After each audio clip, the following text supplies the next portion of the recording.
Salam alaikum Az-Zulflaouen, bonsoir. Lors de sa dernière entrevue avec les médias, le chef de l'État, M. Abdelmadjid Tebboune, a déclaré « L'Algérie ne renoncera pas à la Palestine.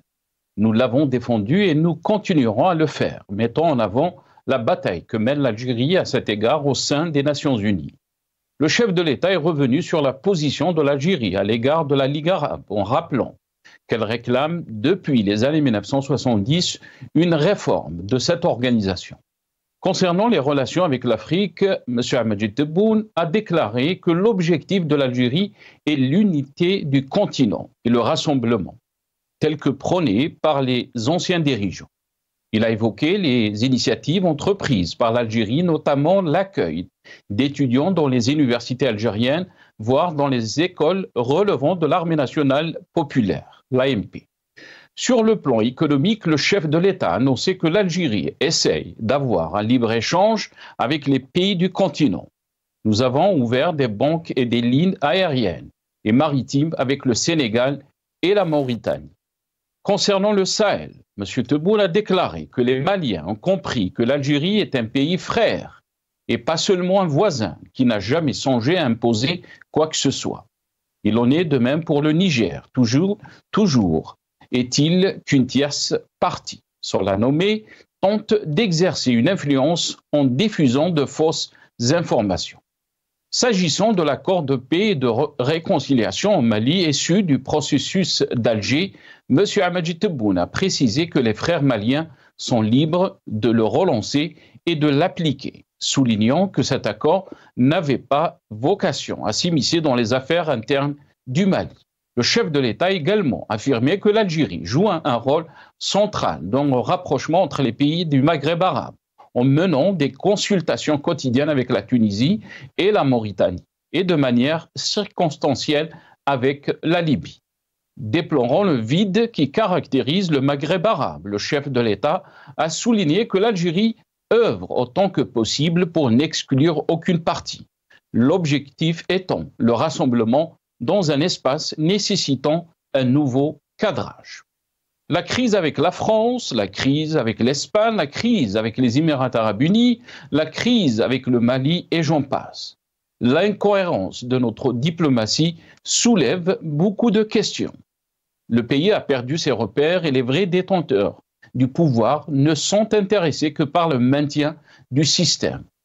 Nous débattrons avec nos invités de l'incohérence de la diplomatie algérienne, juste après cette petite intro.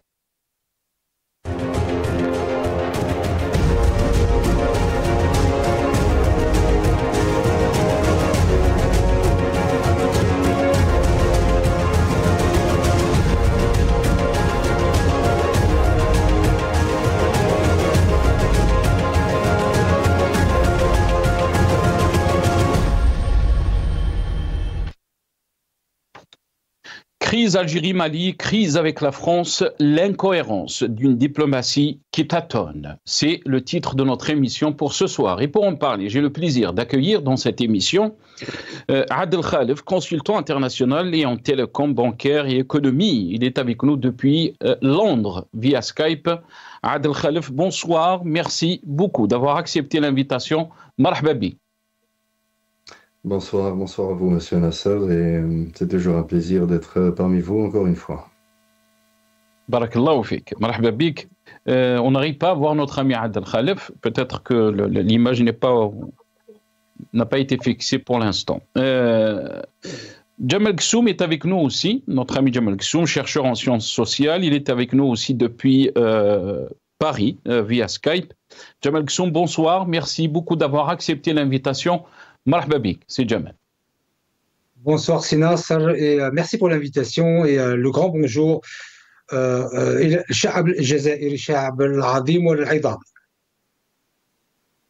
Voilà, donc merci beaucoup Jamal Kssoum, merci d'avoir accepté l'invitation. Marhaba bikoum. On va revenir bien sûr sur cette annonce qui a été faite par le ministère de la Défense algérienne. donc algérien, destruction d'un drone armé de reconnaissance ayant pénétré l'espace aérien national. On va revenir sur cette information, mais aussi sur la diplomatie en général, la diplomatie de notre pays, de l'Algérie. Beaucoup d'incohérences ces dernières années. On va essayer bien sûr de poser des questions à nos invités pour comprendre quelle est donc cette boussole, quelle est la direction de la diplomatie algérienne. D'abord, on va regarder cette petite vidéo concernant donc l'annonce d'un drone qui a été la destruction d'un drone armé de reconnaissance qui a pénétré donc l'espace national algérien. On regarde cette petite vidéo. وفي سياق الجهود المبذولة لحماية حدودنا الوطنية، تمكنت وحدة تابعة للدفاع الجوي عن الإقليم بالناحية العسكرية السادسة ليلة الفتح أفريل في حدود منتصف الليل من رصد وإسقاط طائرة استطلاع بدون طيار مسلحة بالقرب من مدينة تنزواتين الحدودية بالناحية العسكرية السادسة، وذلك بعد اختراقها المجال الجوي لمسافة 2 كيلومترين. تأتي هذه العملية النوعية لتؤكد مرة أخرى اليقظة العالية والاستعداد الدائم لوحدات الجيش الوطني الشعبي في حماية حدودنا البرية والجوية والبحرية من أي تهديد يمس بالسيادة الوطنية. Voilà, donc on va regarder aussi la une de la presse. D'abord, on va commencer avec Arte. Vous êtes en train de voir donc Mali-Algérie, la destruction d'un drone malien met en péril le rapprochement diplomatique entre les deux pays. On va aussi APA News, si c'est possible, nos amis de la régie. Voilà, Mali-Algérie vivent tension après un espoir de rapprochement, alors que la nomination du général Mohamed Amago Dolo comme nouvel ambassadeur du Mali en Algérie semblait ouvrir la voie à un apaisement. La destruction d'un drone malien à la frontière relance les tensions entre Bamako et Alger. Adel Khalef, je vais commencer cette émission avec vous. Comment peut-on lire donc cette énième tension qu'il y a entre Alger et Bamako, alors que tout le monde pensait, les observateurs, surtout de la diplomatie de notre pays, mais aussi qu'est-ce qui se passe avec les pays du Sahel, pensaient que les choses allaient s'apaiser. Donc il y avait une tension, il y avait une crise avec le Mali, même les dirigeants maliens ont accusé l'Algérie de soutenir les terroristes, et peut-être qu'il y a eu un rapprochement, un espoir avec la nomination du général Mohamed Amago Dolo comme nouvel ambassadeur du Mali en Algérie. Mais là, avec cette nouvelle, cette nouvelle du drone qui a été abattu, quelle est votre lecture par rapport à ce développement, à ce dernier développement concernant cette relation entre Alger et Bamako? De toute évidence, je pense que des événements comme ça, vous savez, il n'y a pas de fumée sans feu. Des événements de ce type-là, c'est des événements qui sont quand même assez sensibles.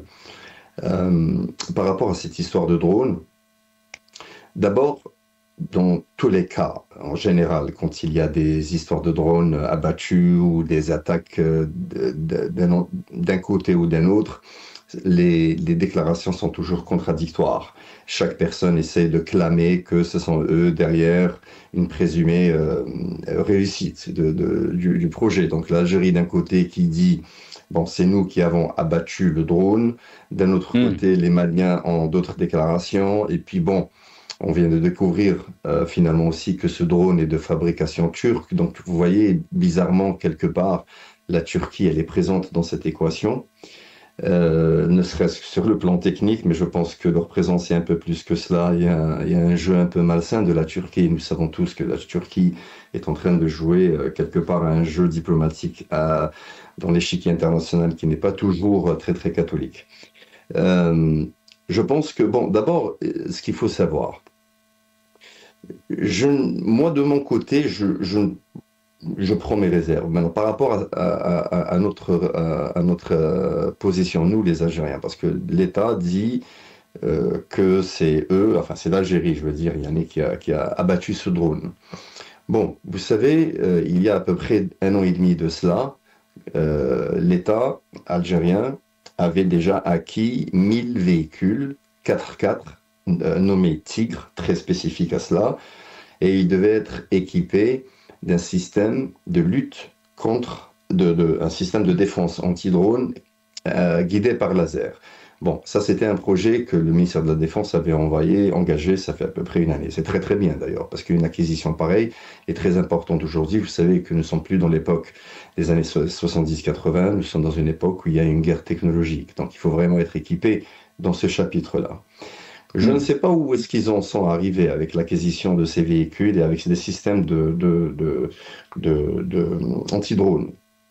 Néanmoins, sur le côté diplomatique, ça explique qu'il y a encore beaucoup d'ambiguïté. Il y a encore beaucoup d'ambiguïté entre l'Algérie et le Mali. Le problème, c'est que maintenant, c'est vrai qu'il y a la nomination des nouveaux ambassadeurs, il y a quelque part un apaisement, mais d'un autre côté, on voit que les déclarations du gouvernement malien ne sont pas aussi toujours très, très porteuses de paix, si on peut qualifier les choses ainsi. Donc, la situation diplomatique, moi, je pense que le problème principal, à mon humble avis, le problème principal, c'est que nous avons, encore une fois, un déficit de qualité d'intelligence extérieure. Peut-être que votre invité, M. Gessoum, ne va pas trop aimer ça, parce que lui, il connaît un peu plus ce chapitre-là. Mais moi, je pense qu'il y a un déficit dans les services de renseignement algériens sur le côté extérieur. Pourquoi ? Parce que on n'a pas l'air d'avoir les clés claires, on n'a pas l'air d'avoir les informations très, très, très claires. Et puis, bon, en même temps, cet événement intervient avec la connexion liée à la France, avec l'apaisement, si on peut appeler ça un apaisement, mais pour moi c'est un échec diplomatique cuisant avec la France, encore une fois, mais c'est un autre chapitre, on va en parler tout à l'heure, mais visiblement cet événement arrive en même temps. Moi je pense que aujourd'hui nous sommes dans une situation où l'Algérie doit peut-être revoir un peu ses livres par rapport à sa position diplomatique avec le Mali. Il y a beaucoup d'ambiguïté, il y a beaucoup d'incohérences. Bon, de toute façon, les incohérences, c'est une chose à laquelle nous nous sommes déjà accoutumés avec le régime actuel en Algérie. L'incohérence de la diplomatie algérienne n'a jamais autant brillé de 1000 étincelles depuis l'arrivée de Abdelmadjid Tebboune à la tête de la République. Bon, alors, moi je pense tout simplement qu'il y a un double jeu, il y a un double langage de part et d'autre. Je pense que cet événement n'est pas fortuit. Je pense qu'il y a des intérêts.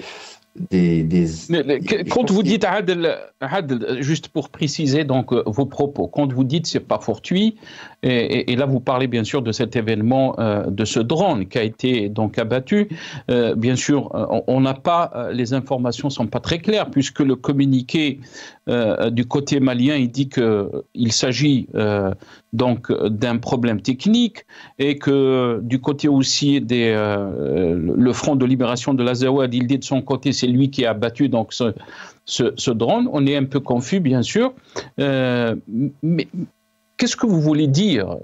Est-ce que vous pensez que c'est au sein du régime algérien qu'il y a différents centres de décision, qu'on ne veut pas peut-être qu'il y ait un apaisement avec la France? Est-ce que ça, c'est ce que vous êtes en train de dire ou... En fait, moi je fais tout simplement un parallèle. Il y a deux éléments qui sont clés ici, de par ma modeste compréhension des choses. Il y a deux éléments qui sont clés et qui coïncident. D'une part, il y a un parallèle avec la France.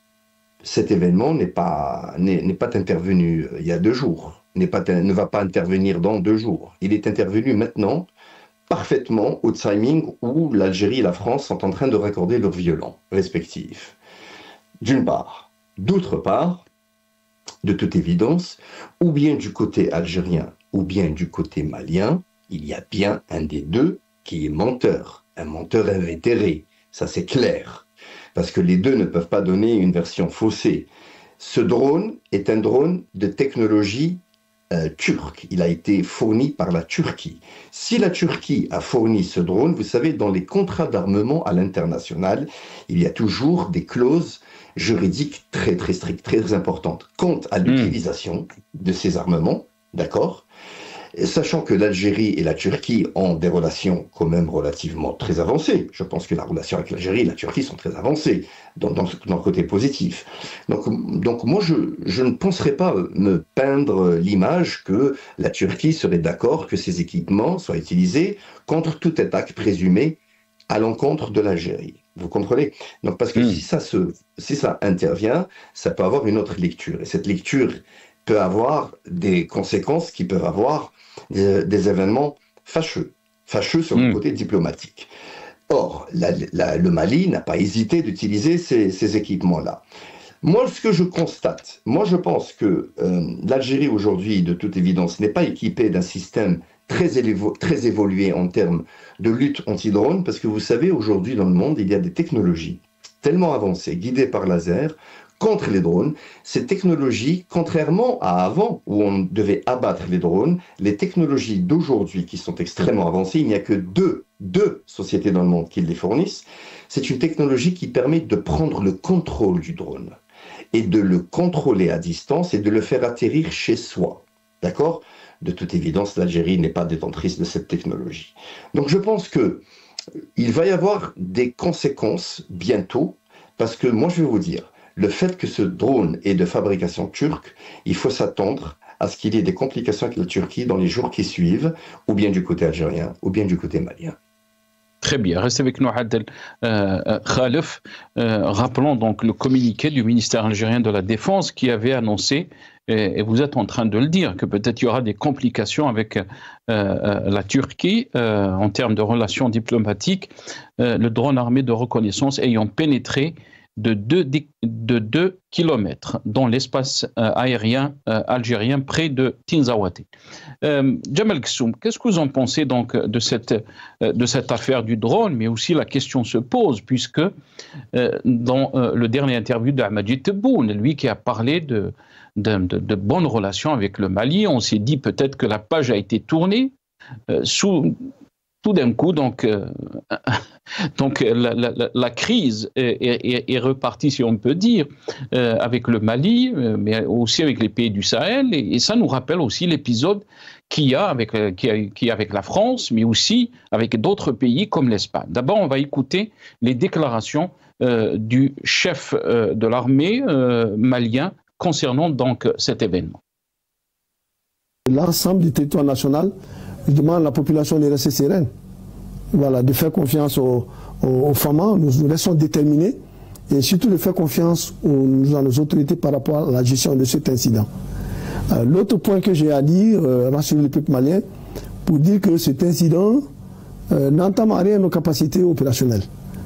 Et je mets quiconque à défi, toute personne, j'ai l'habitude de dire, toute personne qui se mettra, ou bien toute organisation qui se mettra en travers de la sécurité et la stabilité du Mali, nous allons vous combattre. Nous allons le combattre. Combattre comme la mission nous a été confiée. Et je dis, les enquêtes continuent, attendons les conclusions de cette enquête et faisons confiance aux forces armées maliennes et à nos autorités politiques. Voilà, donc le porte-parole de l'armée malienne. D'abord, il faut revenir un peu à l'historique de cette relation entre Alger et Bamako, puisque auparavant, le Mali a accusé Alger du soutien au terrorisme. Mais aussi ce qu'a déclaré Amajid Tebboune dernièrement. Le ministère des Affaires étrangères et de la coopération internationale a appris par voie de presse et avec une profonde stupeur les propos de son Excellence M. Attaf, ministre d'État, ministre des Affaires étrangères et de la République algérienne démocratique et populaire. Visiblement, les succès indéniables des forces armées et de sécurité du Mali ainsi que la pression exercée sur des groupes terroristes soutenus par l'Algérie ont du mal à passer chez certains responsables algériens nostalgiques d'un passé révolu. Le ministère des Affaires étrangères et de la coopération internationale condamne avec la dernière vigueur cette nouvelle ingérence de l'Algérie dans les affaires intérieures du Mali, invite ainsi l'Algérie à recentrer son énergie sur la résolution de ses propres crises et contradictions internes, y compris la question kabyle, et a cessé de faire du Mali un levier de son positionnement international.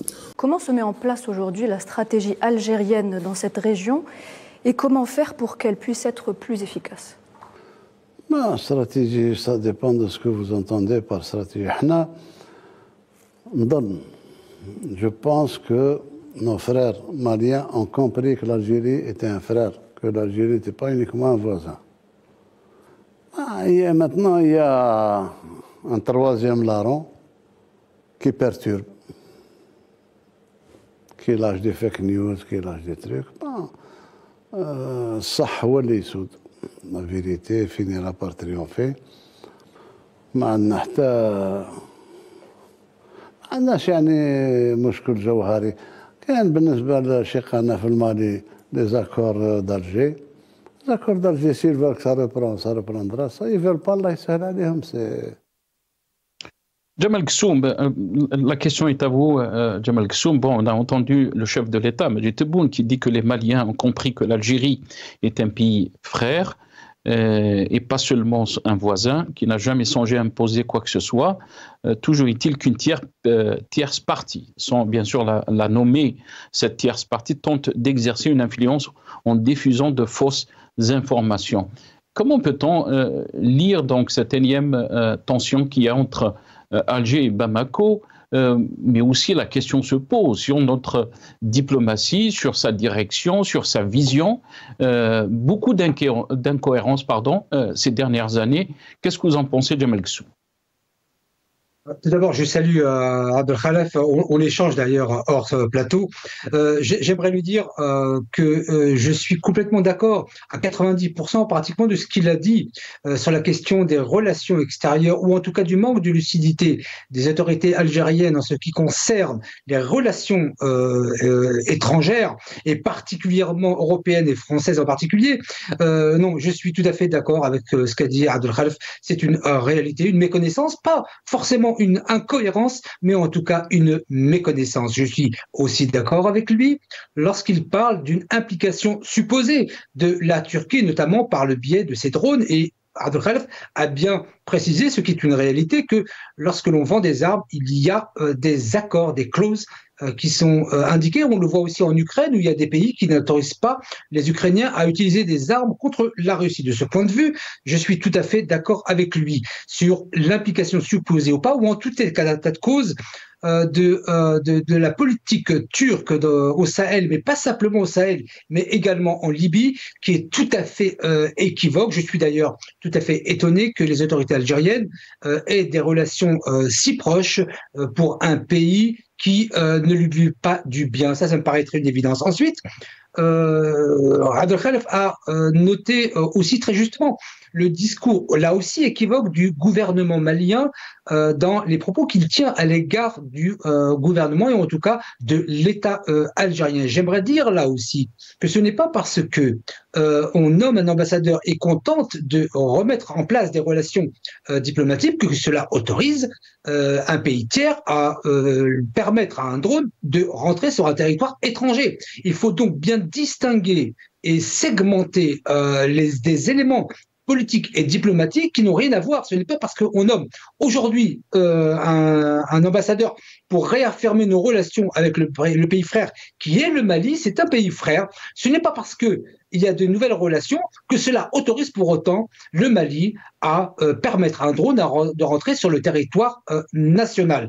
Là, pour l'instant, c'est ce que j'aimerais dire. Il y a aussi une autre chose qui me paraît aussi importante. C'est que vous avez souligné, sinon, que l'Azawad, enfin le mouvement de l'Azawad, a dit que c'est lui qui avait abattu le drone. L'État algérien dit que c'est lui. Donc, quand le gouvernement malien suppose quelque part que l'État algérien soutient le mouvement de l'Azawad, là, c'est là où il y aurait une incohérence.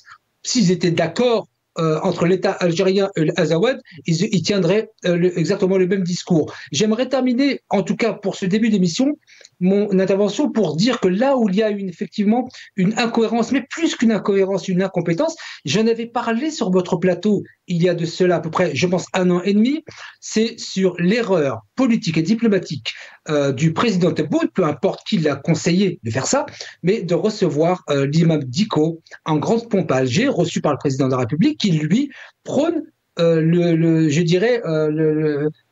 l'indépendance, en tout cas de la zone de l'Azawad. Et j'avais dit sur votre plateau, c'était vous, Sylvain, qui était présent, j'avais dit, je ne serais pas étonné que dans quelques jours, le gouvernement malien dise, eh ben, pourquoi est-ce que nous, on ne recevrait pas des éléments du MAC? Ça s'est produit 24 heures après que je l'ai dit. Donc, incohérence des autorités algériennes d'un point de vue diplomatique, il y en a, pas beaucoup, mais il y en a notamment par rapport au Mali.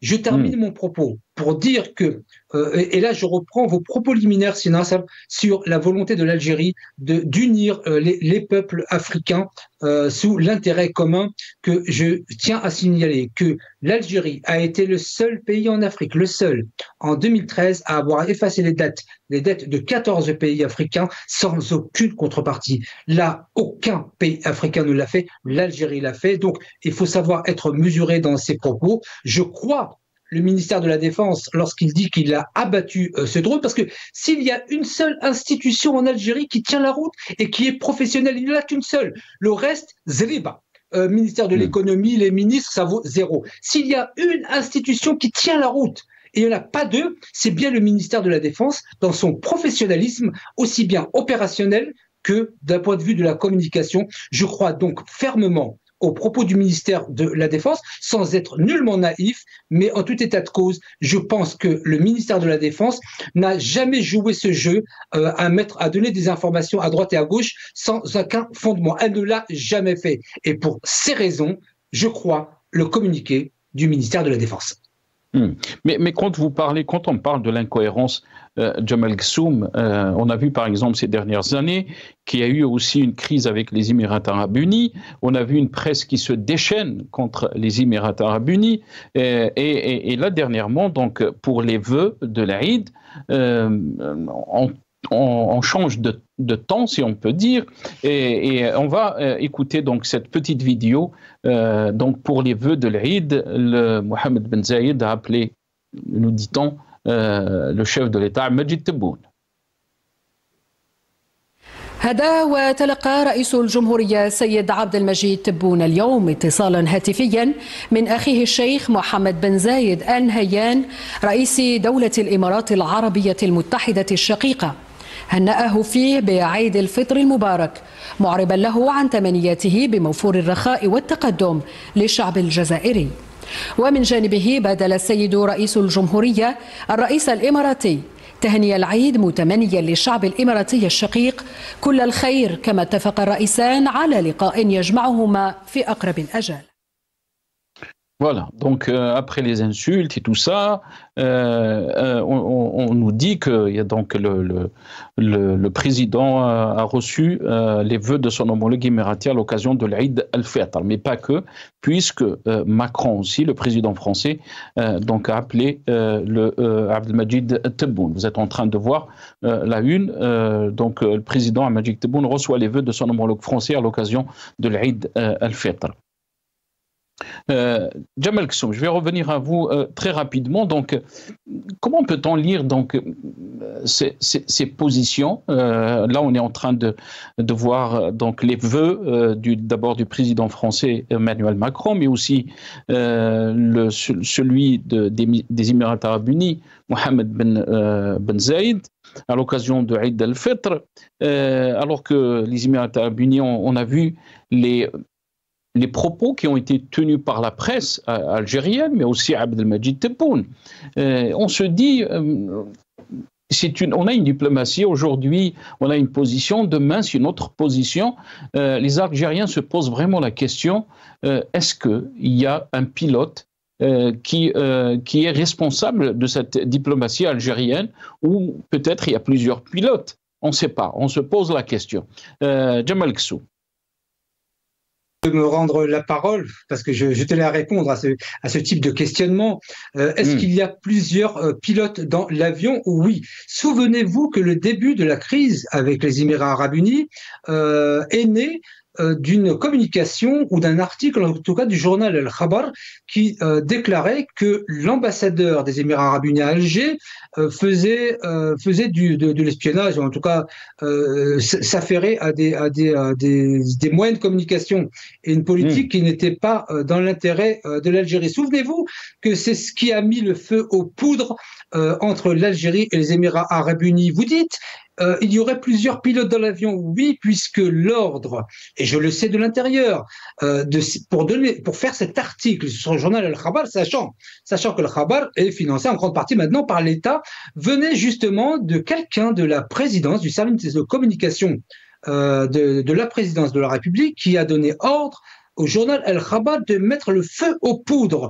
Et donc, il s'est enclenché une dynamique négative. Il s'avère que jusqu'à aujourd'hui, et cela date depuis quand même plusieurs mois, voire 1 an et demi, 2 ans, je crois, que cette crise est née, que l'ambassadeur des Émirats arabes unis, toujours en place à Alger, et qu'il ne s'est pas agi, en tout cas de la manière dont Al-Khabar l'avait dit. Donc, c'est ensuite que les relations sont redevenues, je dirais, plus apaisées. Mais en tout cas, à votre question, y a-t-il un autre pilote de l'avion? Oui. Il porte un nom connu? Oui. Du service de communication de la présidence de la République algérienne. Mais Jamal Gsoum, sans nommer les personnes, mais Abdelmadjid Tebboune, dans une interview, avait accusé les Émirats arabes unis, carrément, sans la nommer.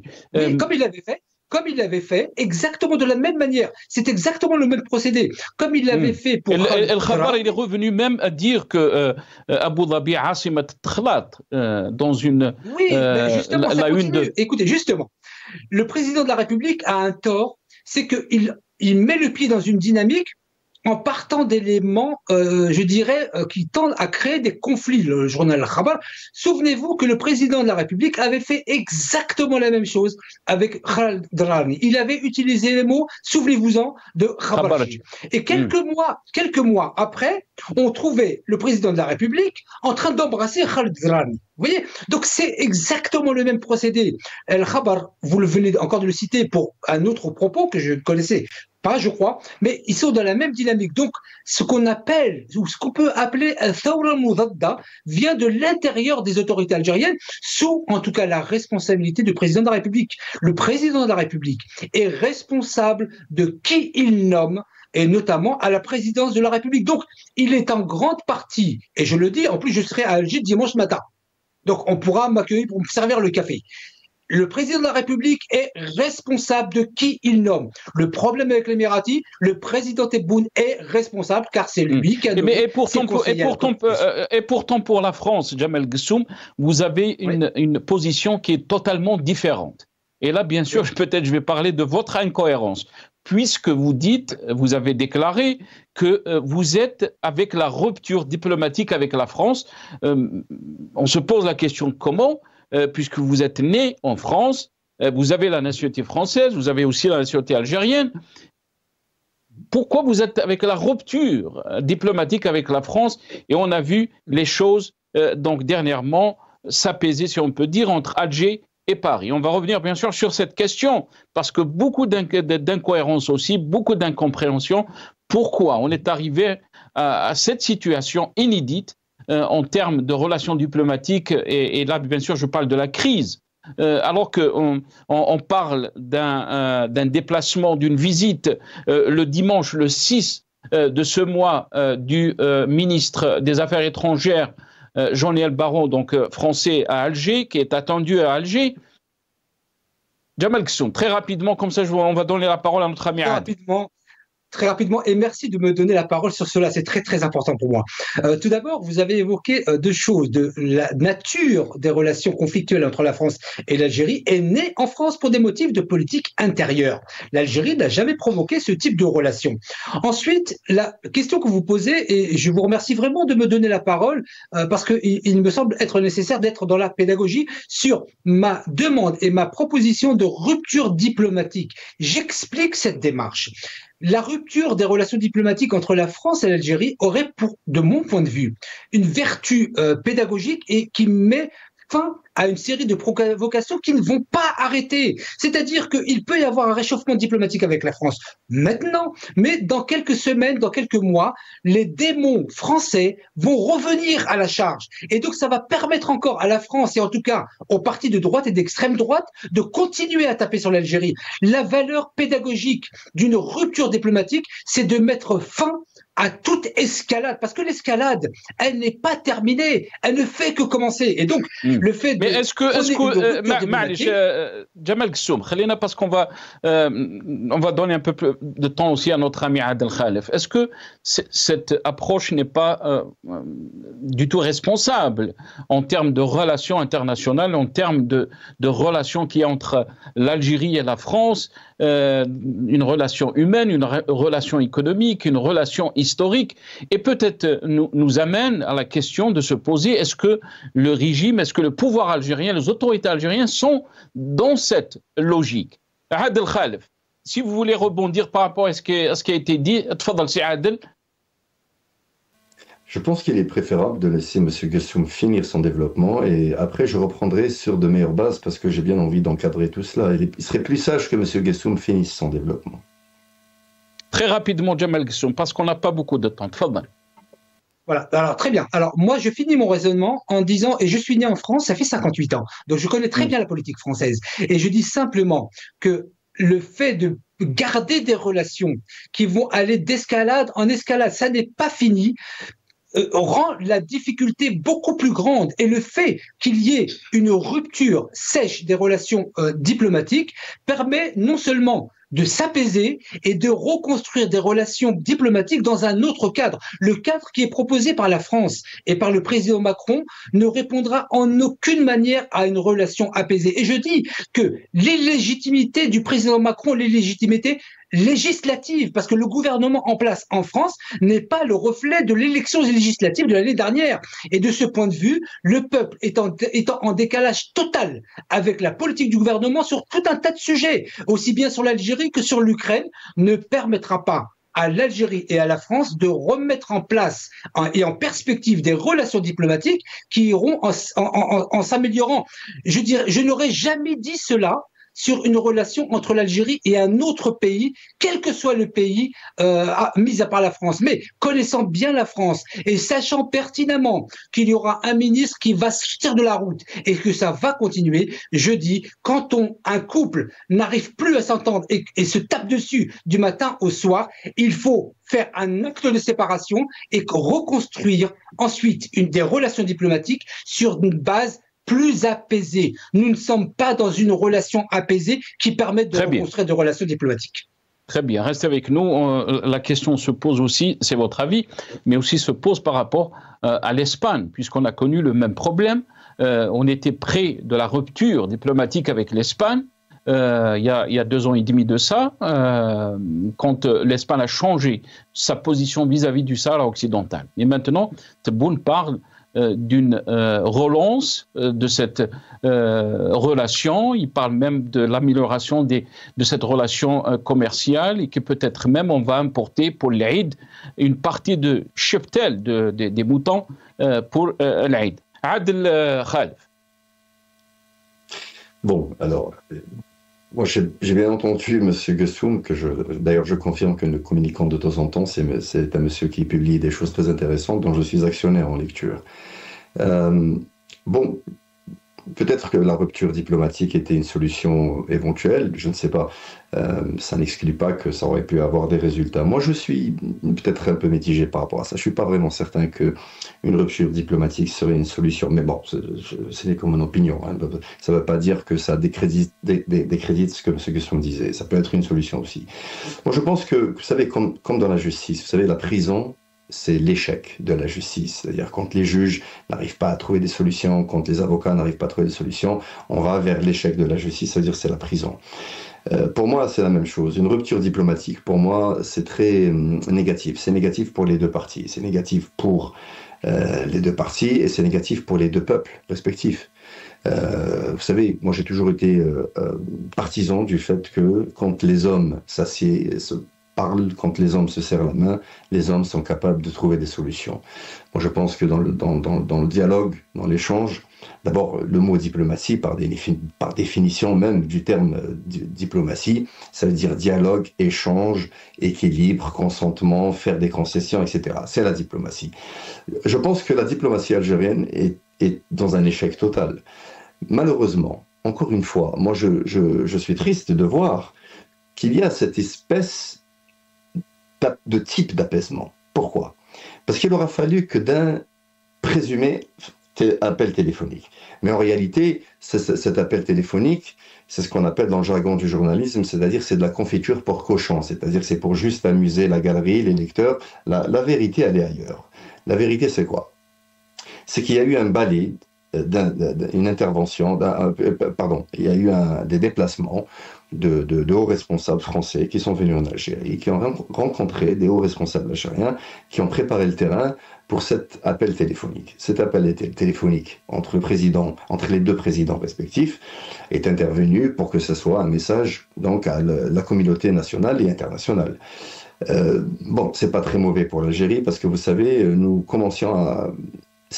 Non, même pas que nous commencions, nous étions déjà exposés de façon ridicule. L'Algérie commençait vraiment à être ridicule, elle est maintenant un peu ridicule.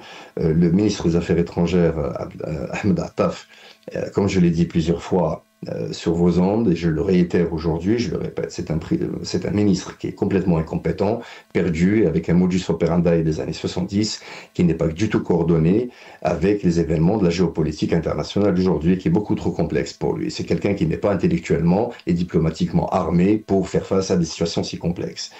Au résultat final, nous avons fait les marioles avec l'Espagne, on est revenu avec l'Espagne. Bon, l'Espagne n'a pas changé de position par rapport au Sahara occidental. Nous avons fait les marioles avec la France.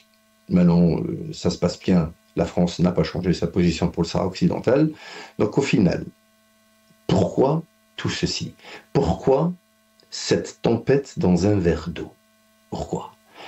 Cette question, Adel, c'est cette question qui est importante à poser. Pourquoi donc cette tempête dans un verre d'eau, comme vous l'avez qualifié, Adel, puisque aussi il y a la question, l'affaire de Boualem Sansal. Bruno Retailleau, dans ses dernières déclarations, il dit que sur la question de l'écrivain Boualem Sansal, condamné à 5 ans de prison par un tribunal algérien, il a affirmé à l'issue de la réunion avec le chef de l'État français Emmanuel Macron, pour la première fois, bon espoir. Donc pour la première fois, bon espoir que l'auteur du sermon des barbares puisse revenir en France. Emmanuel Macron a en effet appelé son homologue algérien. Donc pour lui, il a un espoir que Boualem Sansal sera donc gracié. Pourquoi on est arrivé à cette situation? Pourquoi autant de déclarations, autant de tensions, autant de crises, surtout quand on se rappelle ce qu'a déclaré Ahmed Tebboune de Boualem Sansal, Adel Khal?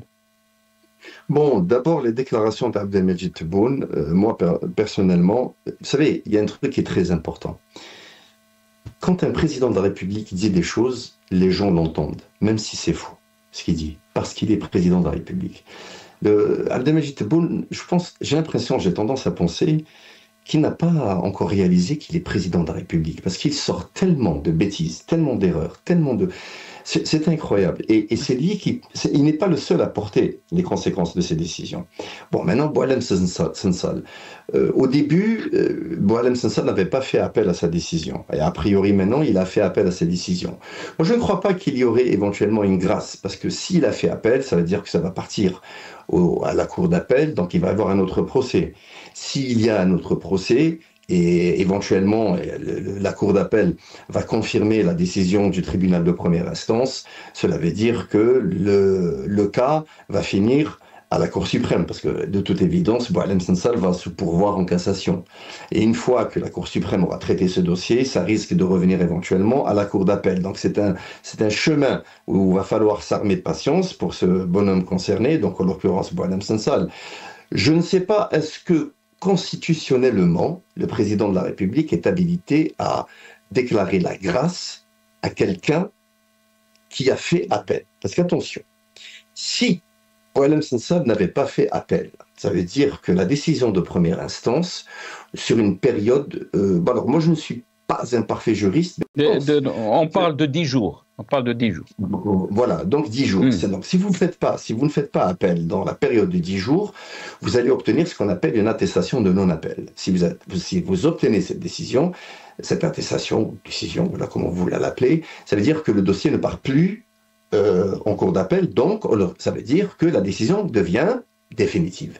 À ce moment-là, le président de la République peut éventuellement, sur un côté constitutionnel et légal, lui donner ou lui octroyer la grâce présidentielle. Je doute que la Constitution permette au président de la République de lui donner la grâce présidentielle, sachant que ce dernier a fait appel. Donc, mais bon, ça c'est une question pour les juristes avérés. Je ne suis pas armé dans le secteur pour pouvoir me prononcer avec efficacité. Je préfère garder mes réserves.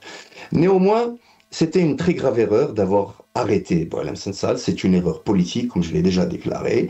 C'est une erreur qui est basée sur la pulsion, parce que le président de la République, c'est un homme qui réagit avec la pulsion et il réfléchit après. Donc c'est quelqu'un qui n'est pas suffisamment armé dans son aura, dans sa position. Bon, écoutez, qu'on le veuille ou pas, je l'ai dit plusieurs fois, je le répète maintenant et je prends mes responsabilités. Tebboune n'est ni un homme d'État, ni un politicien, ni un diplomate. C'est un administrateur très expérimenté. C'est quelqu'un qui a 50 ans d'expérience en administration, mais c'est pas quelqu'un qui est armé dans les grandes affaires internationales. Il n'est pas armé, c'est un incapable par rapport à ça. Donc, les décisions qu'il prend, c'est des décisions de pulsion, de personnalité, réagit par la colère. Je suis président de la République, je fais ce que je veux, où je veux, comme je veux, quand je veux, avec qui je veux. C'est comme ça que ça travaille dans sa tête.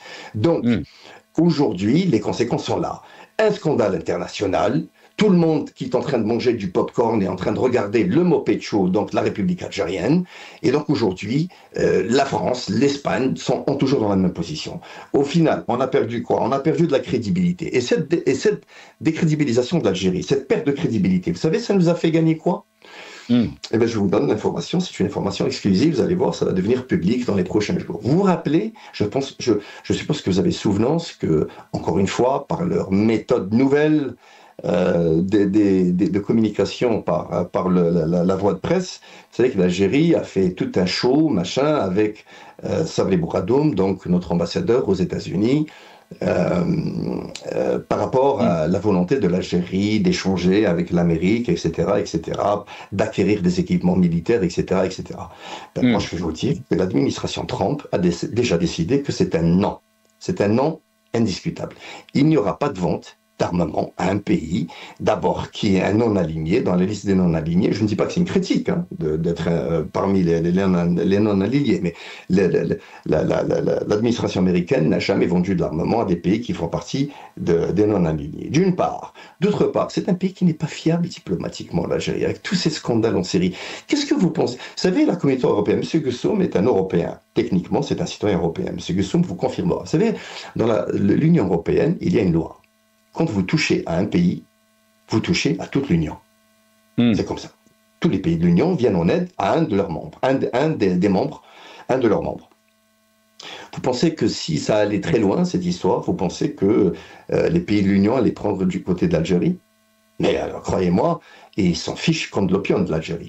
Les pays de l'Union prendraient côté avec la France. Pourquoi? Parce que c'est comme ça.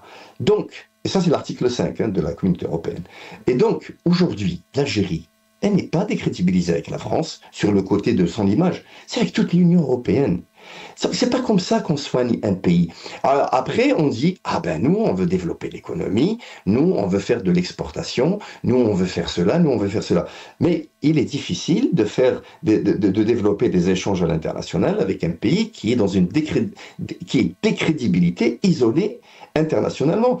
Tout à l'heure, vous évoquiez le coup de fil de l'émir des Émirats. Mohamed Ben Zayed.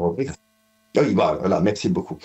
Mais il ne faut pas sauter sur cette occasion, c'est rien du tout ça, c'est protocolaire, c'est un non-événement, vous savez, il appelle, dire bonjour, joyeuse fête, et puis c'est tout, ça ne veut rien dire. Tous les pays, parfois il y a des chefs d'État qui ne sont même pas au courant, c'est le responsable de communication, c'est un truc de protocole classique, ça c'est pas important, c'est pas parce qu'il a appelé pour lui dire que Sahaïdek, que tout va bien, tout va bon, Madame la Marquise. Pas du tout. Les relations diplomatiques entre l'Algérie et les Émirats sont exécrables.